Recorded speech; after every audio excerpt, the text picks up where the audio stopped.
And a live session, everyone can see it.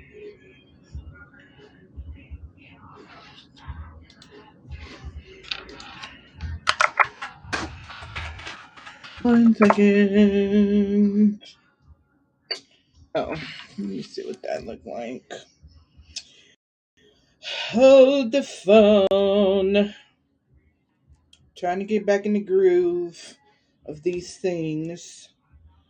So let's see what that looks like. All right. Okay, guys, I'm coming. I'm coming. I'm coming. I am coming. Um. Okay. All right. So let's see. Oops. All right. My phone won't let me be great. I don't know if I'm centered the right way on um what you call that platform? Instagram. If I am not centered right on Instagram, just please come over to Facebook because I don't know what I look like on Instagram because I am so out of practice of going live. Okay. All right. And then my phone is tripping. Okay. So, anyway, welcome, welcome, welcome. For those of you who do not know me, my name is Jennifer J.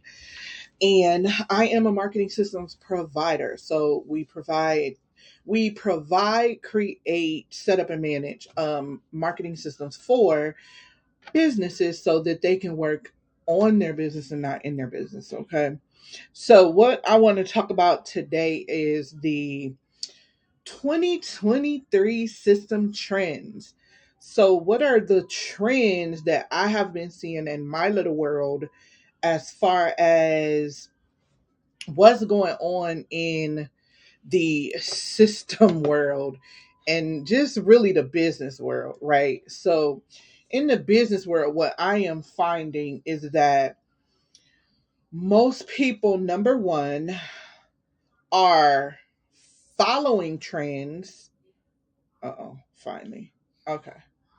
Most people are following trends, which is the number one issue, right? We definitely shouldn't be following trends in our business, and we should be operating strategically.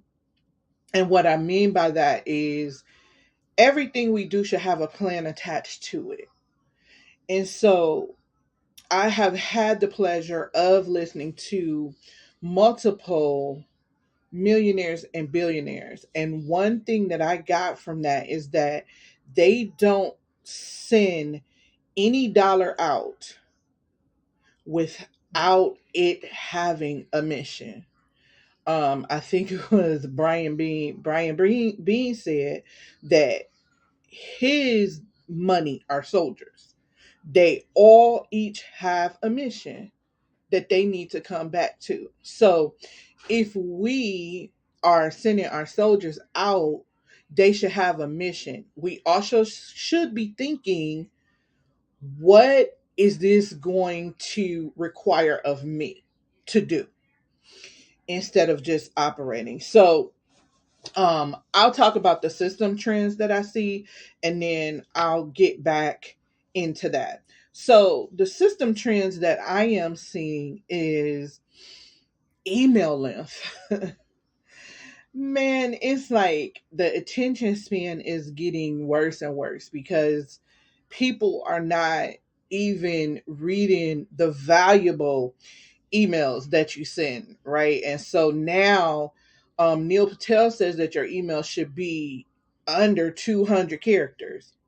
So now you have 200 characters to get your point across to people so that they understand this is what I'm trying to tell you and this is why. Now, when I say 200, I really feel like this applies. I don't have the data yet to support this, but I really feel like this only applies to people who are new to you. So like those nurture emails where you're trying to get them engaged, where you're trying to get them to purchase, not purchase, but when you're trying to get them on like a free webinar or a free masterclass or any of those things, I think that this is where this 200 email character applies, because they don't know who you are, so they're not going to send and read an email. But once they understand, okay, well, this email is going to have value in it, and you've proven that you can supply value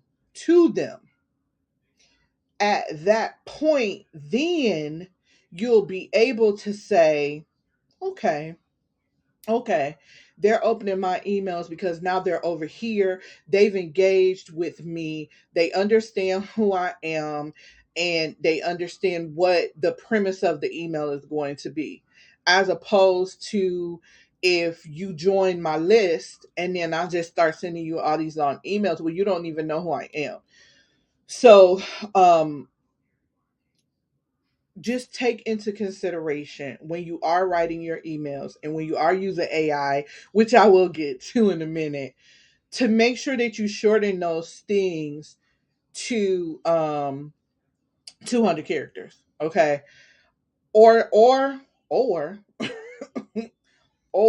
less. If you could get your point across within 200 characters, then fine. If not, don't even worry about it. Okay. All right. So the next trend that I'm seeing is just the limiting beliefs, right? So the limiting beliefs that we have and that's been instilled in us and that we are hearing out in the world about what we should and should not be doing. So what we should be doing and what we should not be doing. I'll give you a prime example. I have I have always been against, for myself, webinars and the salesy type things. That's horrible, right? Because I'm a business owner, but my business is about systems and setting them up. So what I have learned is that one or two things. I can have a free clinic and show you exactly how to set that up. If you're the type of person that is not going to do it, you're not going to do it whether you paid for it or not. And I know that to be true. And the next answer is, how much is it for you to set it up for me? Because that's too much work and I know I'm not going to do it. And so for me, I tend to err on the how to side in my business. I'm a how to, not what to do, but how to do it. So I'm going to always show you how to do things. So when you see me having something, it may not it's not going to say webinar, it's going to say workshop, it's going to say masterclass, but I'm always going to have some type of language so you understand, look, we are actually doing the thing in here. This is not you come and sit and watch me throw some slides up. I don't That doesn't sit well with me. And I know for a fact that number one, people are going to say, hey, um, well, let me get my coins up. Okay, well, what's the minimum I can do to at least get started? So I understand that about my audience, and I've created different avenues for that. But some of us believe that we're supposed to follow the norm or follow what someone else is doing. Now, if you have a coach, please listen to your coach. Please, because that's another issue. You get a coach and you don't listen. Well, why are you wasting that coach's time? Because they are in business to help. They know where you're trying to go and can help you, but you have to actually do the work. So I want us to get rid of these limiting beliefs of what we can and we cannot do in our business. That, you know, you need a funnel to make money, but you don't even have a business concept yet. Why are you trying to get a funnel built? You can't get a funnel built without a business concept, because who are you talking to? What are you selling? What's the transformation? What is that person's pain point? What is the goal? What is this funnel leading to? What's the product this leading to next? It's so many questions that you can't answer. And so it's like, when you step into someone who does funnels, they're going to most likely send you this questionnaire of everything they need to know to build the funnel. You thought it was just colors and pictures and flashy stuff and press this button and ooh, it go here and ooh, that's a strategy. So we have to get out of those limiting beliefs. And then also, if you haven't even built a list, you don't have an audience, then who are you going to send this funnel traffic to? Are you going to run ads? Unless you're going to run ads. But a lot of these things are limiting beliefs, and there are things that we need to do before we jump out here into programs that are designed for a level up in what we really are, right? Because there's some groundwork you need to do first before you jump into these programs. And then a lot of times, a lot of limiting beliefs, think about schools, think about class sizes, right? So you have your small class sizes and you have your big class sizes, right? And so in your small class sizes, you have the people who are like, listen, I need small class sizes because I can't perform in big groups. Well, that's how it is with a lot of people. They need to perform in smaller class sizes. So if you navigate to a big group, you might get lost because you aren't there. Right? You need that extra help. You need that extra care before you get there. And there are some prerequisites.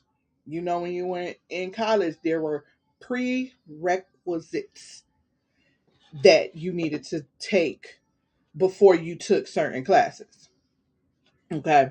So a lot of times there are prerequisites to some of these things that you need to do. And we need to think about that before we take that on. Okay. All right. So next is email is not dead. Email is not going anywhere. And I know that text message is the thing that everyone wants to do. That's my next 2023 trend. Email is not dead. Email is still alive. I always give the example of when you go out into the public, when you go into retail stores, when you go into um, department stores, they're asking for your email for a reason. Number one, they've identified, yes, we may be sending out things in the mail, but we're also better off if we have your email. Why? Because everybody always has their phone in their hand. So everyone always has their phone in their hand. Now, just because they have their phone in their hand doesn't mean you should text them. You need to know who your audience is. It goes back to that work that you need to do, those prerequisites. Does your audience want text messages from you? Is that what's going to work for your audience? So continue to email, because when you sign up for something, you have to send someone an email anyway. So what do? If they sign up, the first thing they're looking for is the email. Where's the email? And then they're emailing you. I didn't get an email. I signed up. I didn't get what I paid for. Email is not going away. So continue to craft emails and make sure that their length is 200 characters and under for that initial nurture series now. Hey Rose, I miss you too. For that initial nurture series, because listen, it's a whole situation. And if you can pop them videos in there, that's even better. Um, so definitely do that. Now I'm not telling you to go out here and get all this different software. Please don't. Because you need to focus. You need to focus before you jump out here. Hold on. Yes, I had Chick-fil-A. So we are talking, for those of you who are just joining, we are talking 2023 system trends. The first thing we talked about was email length, and how emails, those that first set of nurture emails need to be under 200 characters so that people can open them and come to whatever you're inviting them to come to, so they can understand who you are. Number two, limited beliefs. Believing that we need to take a certain path because that's what we see others do. And that's not actually the truth. We need to do what's going to work for our business models. Number three is email is not dead. Email is not going anywhere in 2023. You're still able to make money from email. You're still able to send emails. Yes, emails are going to spam. Why? Because email is not dead. And now the scammers are finding out how to use email to their advantage. Why? Because people are opening them.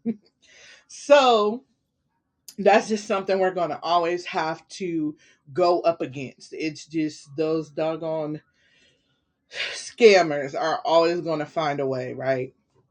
And the spoofing of emails and the spoofing of phone numbers and all of that stuff. So number four is text messaging. So text messaging is one of the it is a great strategy if used properly. It can also be very, very costly. Okay, so now the character length for most systems are 160 characters. Anything outside of that 160 characters is going to cost you. So just make sure that you're paying attention to what those costs are. So if you know that you are balling on a budget till you make it, you need to plan accordingly. So if you're going to run a campaign, you need to figure out, okay, if I am going to text, how much is this going to cost me per text over the 160 characters, and approximately how many people am I sending this to, and how many text messages am I sending? Budget it out. You can budget your campaigns out that way. You just have to go into your text messaging platform and figure out what that cost is. It may say something like MMS. MMS costs more than SMS. MMS is multimedia messaging. So once you get past the 160 characters, they bump you up to multimedia messaging. And also things like emojis affect that. Links, all type of stuff. So just make sure you guys are checking, but it's still an effective strategy. So one of the things that I do is I still send you the email. So any of you who are on my email list know this. I send you the email and then I send a text that says, "Hey, did you see my emails?" And so now that prompts people to be like, "Oh, no, I didn't. What did you send?" Whatever. And now they know that I sent them an email. It's still within that 160 characters, but it also gives people, lets them know I sent them an email in case it went to spam.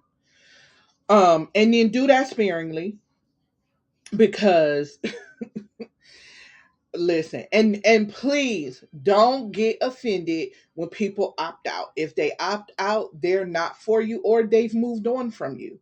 So it's okay. You want to do that because you want to clean your list anyway, because you only want people on the list who is interested or in that customer journey that you need them to be in. Because remember, in the customer journey, people may not be ready to purchase right then and there. They may be in the beginning stages, like, okay, I'm gathering information. We have our information gatherers. I'm gathering information. They may be trying to figure out if this life is for them. You never know what somebody's doing. Or they may be trying to figure out, okay, how much is it that I'm going to need to get to this step? And then they may have to go out there and make the money. You never know. So, all right, number 4 is probably what everybody's waiting on. AI.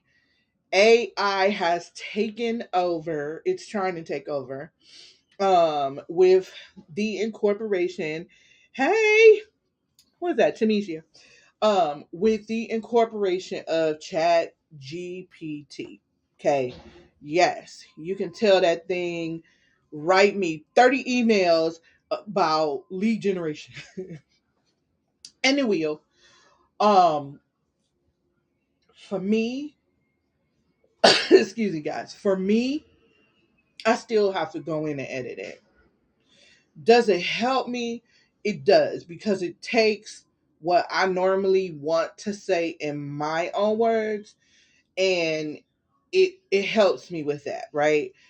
Now, will this replace copywriters? Absolutely not.